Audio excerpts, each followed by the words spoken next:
After today's Supreme Court hearing, we are deeply disheartened and aggrieved. We observe that there has been no progress in the investigation of the horrific rape and murder of Abhaya, which was taken over by the CBI. From High Court to Supreme Court and from Kolkata Police to CBI, the investigation has been handed around, yet justice remained distant. Moreover, we saw that the state government and its lawyer, Kapil Sibal, playing a disgraceful role in trying to stop and malign our movement by any means. They claim that due to the junior doctors' strike, people are dying and patient services are being disrupted. We want to remind everyone clearly that the patient services are operational in every medical colleges in the state, with senior doctors tirelessly providing care. We also want to remind the public that there are 245 government hospitals in the state, out of which only 26 are medical colleges. The number of junior doctors is less than 7,500. West Bengal has nearly 93,000 registered doctors. Given that only a few medical colleges have junior doctors on strike, how can the entire healthcare system be said to be collapsing? This indicates that the government is spreading falsehoods and misleading the Supreme Court. We believe that this is a nefarious government effort to tarnish our movement and mislead the massive public support for it. We condemn Kapil Sibal and the Health Department, including the Health Minister, for this vile attempt to mislead the Supreme Court. We want to remind both the government and the Supreme Court that junior doctors are not the main pillar of healthcare system. They are merely trainees. If we accept the government statistics as true, and then if the healthcare system collapses due to the junior doctors' strike alone, it actually highlights the severe shortage of senior doctors, nurses, and healthcare infrastructure in government hospitals. The Health Department and Health Minister cannot escape the responsibility for this. We also saw that Kapil Sibal and state government have shifted the blame for the violent activities that occurred during a political program on August 27th onto us.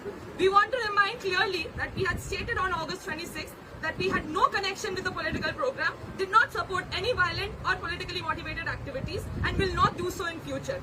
However, the way the government and their lawyer have lied to the Supreme Court, we strongly oppose and condemn it. Even after 30 days of the incident, the state government has not taken any sincere steps regarding the main demands of the movement. They are trying to place all the blame on the CBI investigation. No action has been taken regarding the police negligence or the healthcare corruption. The suspension of Shondeep Ghosh, Virupakha Vishwas or Obhik De seems more like a mere cover-up. In reality, Shondeep Ghosh was given only a nominal show-cause notice after CBI arrest. The reasons for suspension of Obhik De and Virupakha Vishwas have not been mentioned. Such big suspension orders will be challenged and taken down in court. This appears to be nothing more than a facade to pacify public anger.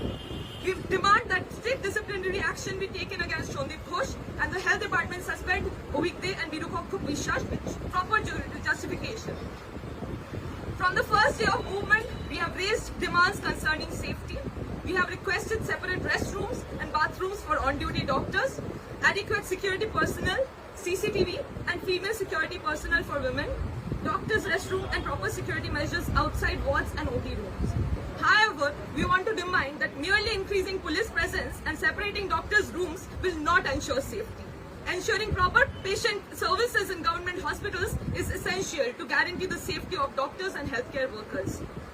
The extensive corruption within the health system is present at all levels. There are numerous vacancies in the health system and in peripheral medical colleges are in a devastating state without advanced infrastructures or staff appointments. The healthcare system does not solely run on doctors, it also involves GDAs, technicians, nurses and doctors, all of whom are integral. Long-term permanent appointments are not being made for GDAs or technicians. Temporary workers are being hired instead, causing various problems. In our daily experience, we know that there is no proper referral system in the state's health system. There is no central referring system, no initiative to digitize the medical services in colleges, no facility managers listening to patient issues. Patients face harassment daily due to the lack of a proper referral system, and the government provides no information on how many patients die without treatment on a day-to-day basis.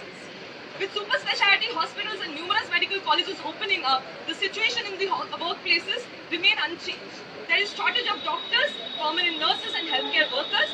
Most new medical colleges in the districts have minimal senior faculty and inadequate modern diagnostic facilities. We want to remind that building grand structures alone does not ensure healthcare services. A sound health policy, proper staff appointments and genuine government Unfortunately, we do not see such a picture.